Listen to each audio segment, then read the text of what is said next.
মনে রেখো যুদ্ধ করে রক্ত দিয়ে দেশ পেয়েছি, দেশ দেশ দেশ বাঁচাতে রক্ত দিতে রাজি আছি। ভয় দেখিয়ে হলো না রে কাম, ও বাছারাম ভয় দেখিয়ে হলো না রে কাম। গানটা করার পর যতটা আমাদের হামলা বা হুমকির সম্মুখীন হতে হয়েছিল সেটাও কম কিছু ছিল না।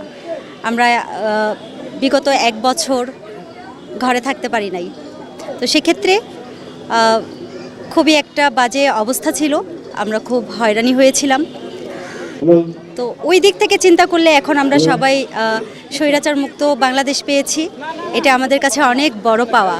শেষ 2 মাস পুরোটাই ছিল একদম কি বলবো, পালিয়ে, যেটাকে বলে বাড়িতে ছিলাম না, পালিয়ে পালিয়ে বেড়াতে হয়েছিল আমাদের।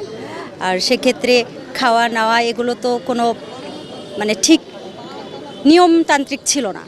সব কিছু মিলিয়ে আমরা খুবই অস্বস্তিকর ছিলাম এবং খুবই হয়রানি ছিলাম মানসিকভাবে, শারীরিকভাবে, সব কিছু মিলিয়ে জাস্ট বিপর্যয়। ভারতও এই গানটা নিয়ে নির্বাচনের সময় যথেষ্ট ভূমিকা রাখছিল এই গানটি। ইভেন প্রত্যেকটা জায়গাতে আমি মনে করি বাংলাদেশ, ভারত বা প্রত্যেকটা দেশেই আমাদের এই গানটা দেশটা তোমার বাপের নাকি এটা অশেষ ভূমিকা রেখেছে।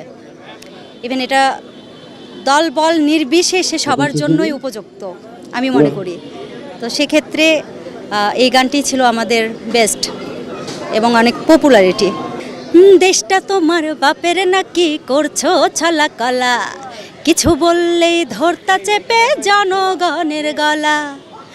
মনে রেখো যুদ্ধ করে রক্ত দিয়ে দেশ পেয়েছি, দেশ দেশ দেশ বাঁচাতে রক্ত দিতে রাজি আছি।